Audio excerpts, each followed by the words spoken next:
నమస్తే, welcome to KK news. నేను శ్రీదేవి.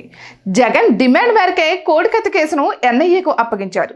ఈ కేసు దర్యాప్తు చేసిన ఎన్ఐఏ కోడికత్తి దాడి వెనుక ఎటువంటి రాజకీయ కుట్ర లేదని విస్పష్టంగా తేల్చేసిన జగన్మోహన్ రెడ్డి మాత్రం విస్తృత కుట్ర కోణమంటూ కేసును పొడిగించి ఈ కేసులో నిందితుడు జైల్లోనే మగ్గిపోవాలన్నట్లుగా వ్యవహరించారు.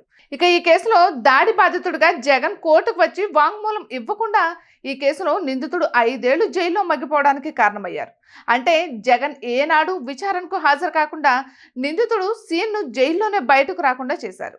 చివరికి ఈ ఏడాది ఫిబ్రవరిలో హైకోర్టు బెయిల్ ఇవ్వడంతో శ్రీను బయటకు రాగలిగాడు.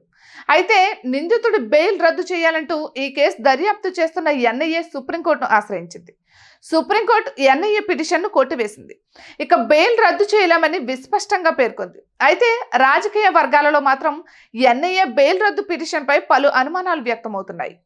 జగన్ను ఎన్ఐఏ కోర్టుకు రప్పించాలంటే శ్రీను బెయిల్ రద్దు అవసరం లేదని అంటున్నారు. అధికారంలోకి రావడం కోసం, అధికారంలోకి వచ్చిన తరువాత తెలుగుదేశం పార్టీని ఇబ్బందుల్లోకి నెట్టడం కోసం జగన్ కోడికత్తి కేసును ఉపయోగించుకున్నారు. అందుకే కేసు తేలకుండా కొనసాగుతూనే ఉండేలా జగన్ వ్యవహరించారు. మరి ఇప్పుడు అధికారం కోల్పోయిన తర్వాత ఈ కేసు లాజికల్గా ఎండ్కు వచ్చేస్తే తన మొర దక్కదన్న ఆందోళనలో జగన్ ఉన్నారు. అందుకే ఈ కేసు విచారణ సాగుతూనే ఉండాలన్న ఆయన భావిస్తున్నారు.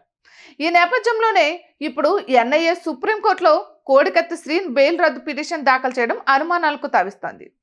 సరే, ఎన్ఐఏ పిటిషన్ను సుప్రీం తోసిపుచ్చింది. ఇక కోడికత్తి కేసు విచారణ జరిగితే జగన్ కోర్టుకు హాజరు కావాల్సిందే.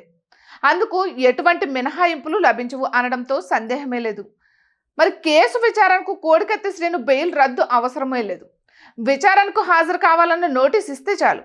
ఇప్పుడిక ఎన్ఐఏ ఎంత తొందరగా ఈ కేసు విచారణ ముగిస్తోందన్నది చూడాలి. ఇటువంటి మరిన్నో వీడియోస్ కోసం కేకే న్యూస్ తెలుగు ఛానల్ని సబ్స్క్రైబ్ చేసుకోండి.